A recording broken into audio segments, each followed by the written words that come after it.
नमस्कार, स्वागत है आपका इनर अवेकनिंग ज्ञान गंगा में। साथियों, कैसे हैं आप लोग? हमेशा आनंद में रहिए, मुस्कुराते रहिए। हमारी यात्रा के इस पड़ाव पर साथियों, आज हम बात करेंगे सत्यम शिवम सुंदरम के बारे में, विचार शुद्धि के बारे में। साथियों, हमारे विचार भी तरंगों की भांति होते हैं और ये मनुष्य के चित्त पर शुभ या अशुभ प्रभाव जरूर छोड़ते हैं। जो व्यक्ति जिन विचारों से घिरा रहता है, हर समय आंदोलित होता रहता है, उसका व्यक्तित्व वैसा ही निर्मित हो जाता है। देखिए, जो व्यक्ति सौंदर्य का विचार करेगा, उसके जीवन में सौंदर्य आनंद प्रकट होना शुरू हो जाता है। जो व्यक्ति शिवत्व के बारे में विचार करेगा, उसके जीवन में शुभ पैदा हो जाएगा। और जो व्यक्ति सत्य का चिंतन मनन करेगा, उसके जीवन में सत्य अवतरण हो जाएगा। तो जब इन तीनों दैवीय गुणों सत्यम शिवम सुंदरम को अपने जीवन में जब हम उतारते हैं, तो आपके विचारों में भी शुद्धि होनी शुरू हो जाती है, पवित्रता आती है।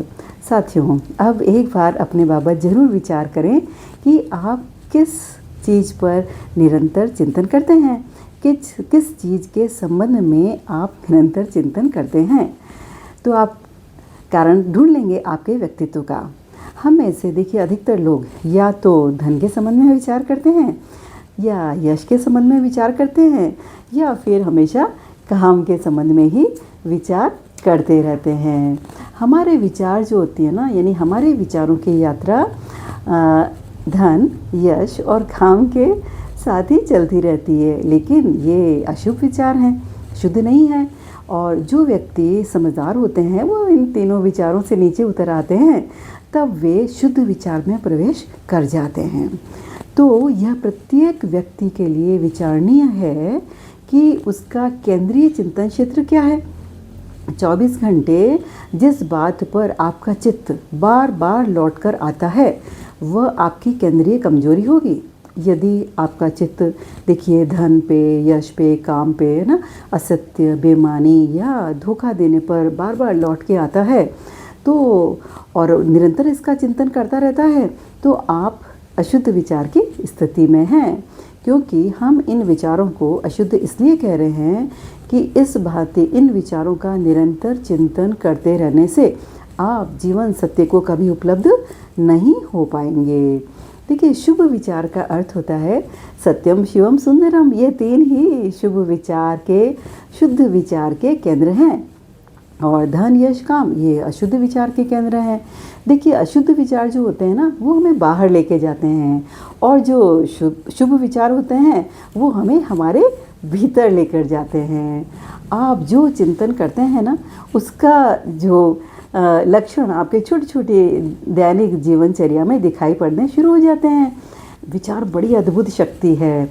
आप क्या विचार कर रहे हैं, निरंतर इस पर ही आपका पूरा व्यक्तित्व निर्भर करता है। आप कैसे उठते हैं, कैसे बैठते हैं, कैसे बोलते हैं, क्या बोलते हैं, यह सब निर्भर करता है आपके विचारों पर, जो कि इन सारी बातों का केंद्र है। साथियों, अपने विचारों को हमेशा सत्योन्मुख, शिवोन्मुख और सौंदर्योन्मुख बनाएं। निरंतर अपने जीवन में यह स्मरण बना रहे कि हम हमेशा सत्य का चिंतन करें, शुभ का, सौंदर्य पर भी विचार करें। कोई भी कार्य करने से पहले एक क्षण के लिए रुक जाएं और देखें कि जो हम कार्य कर रहे हैं, वो क्या सत्यम शिवम सुंदरम के अनुकूल है या प्रतिकूल है। यदि यह प्रतिकूल है, तो तुरंत उस कार्य का साथ छोड़ दें, क्योंकि वो कार्य आपको जीवन में नीचे ले जाएगा और आपके जीवन को गड्ढे में ले जाएगा।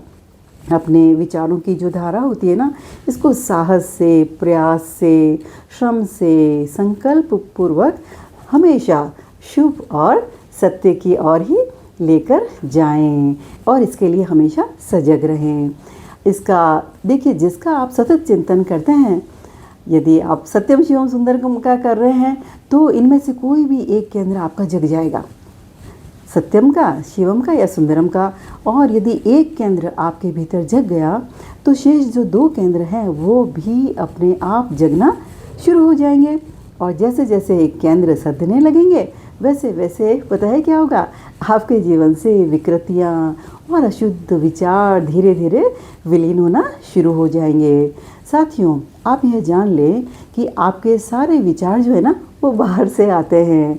भीतर अपने कोई भी विचार नहीं होता, सारे विचार हमारे बाहर से आते हैं, लेकिन विचारों की खूंटियाँ ज़रूर हमारे भीतर होती है।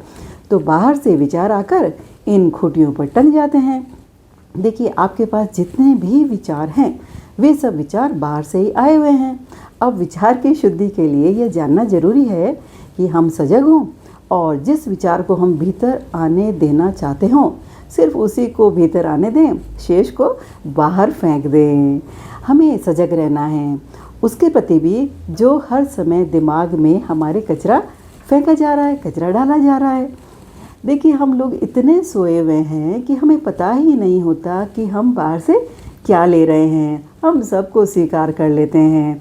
हम धर्मशालाओं की तरह है जिनका कोई रखवाला नहीं है, कोई द्वारपाल बैठा हुआ नहीं है कि कौन सा विचार भीतर आए और कौन से बाहर से लौटा दिए जाएं। तो हमारे मन को धर्मशाला हमें नहीं बनाना है। अगर हमारा मन देखिए धर्मशाला की तरह होगा तो वह सुरक्षित नहीं होगा। अशुद्ध विचारों से छुटकारा पाना तब बहुत ही असंभव है। तो पहले क्या करना होगा हमें कि मन के ऊपर पहरा रखना होगा और हम जागे हुए सजग पहरेदार की तरह हमें अपने आप को बनाना है कि हमारे भीतर क्या जा रहा है। जो व्यर्थ का है उससे बाहर से ही निकाल दें, इनकार कर दें। तो विचारों का जो ये आंतरिक संक्रमण है हमारे भीतर, इसके प्रति यदि हम सजग हो जाएं तो विचारों को शुद्ध रखना कठिन कार्य नहीं है। अशुद्ध विचारों को पहचान लेना भी देखिए कठिन कार्य नहीं है। वे विचार जो हमारे भीतर आकर उत्तेजना पैदा करते हैं, बेचैनी है ना, चिंता, एंजाइटी आदि पैदा करते हैं, वे विचार अशुद्ध विचारों की श्रेणी में आते हैं। और जो विचार हमारे भीतर आकर शांति का झरना पैदा करते हैं, आनंद पैदा करते हैं, वे शुभ विचार हैं। तो ऐसे अशुभ विचारों को बाहर से ही लौटा दें और मन के प्रति हम सजग पहरेदार बन जाएं। देखिए, अशुभ विचार की आंधियाँ बाहर चल रही है और इसका जो धुआं है वो हमारे चित्त में निरंतर प्रवेश कर ही रहा है, वो हमें अंदर से घेर लेता है। लेकिन यह ना भूलें कि कुछ छोटे छोटे दिए शुभ विचार के भी हैं और वे निरंतर टिमटिमा रहे हैं। और शुद्ध विचारों की, शुभ विचारों की छोटी छोटी लहरें भी हैं, उन्हें हमें पहचानना है। इस पूरे अंधकार के विराट सागर में साथियों कुछ प्रकाश की किरणें भी हैं, उनका सानिध्य खोजें। और उसको पता है हम क्या कहते हैं, सत्संग कहते हैं। सानिध्य खोजें उन किरणों का जो सत्य के लिए, शुभ के लिए और सुंदर के लिए है। उन वैचारिक तरंगों में अपने आप को लेकर जरूर जाएं।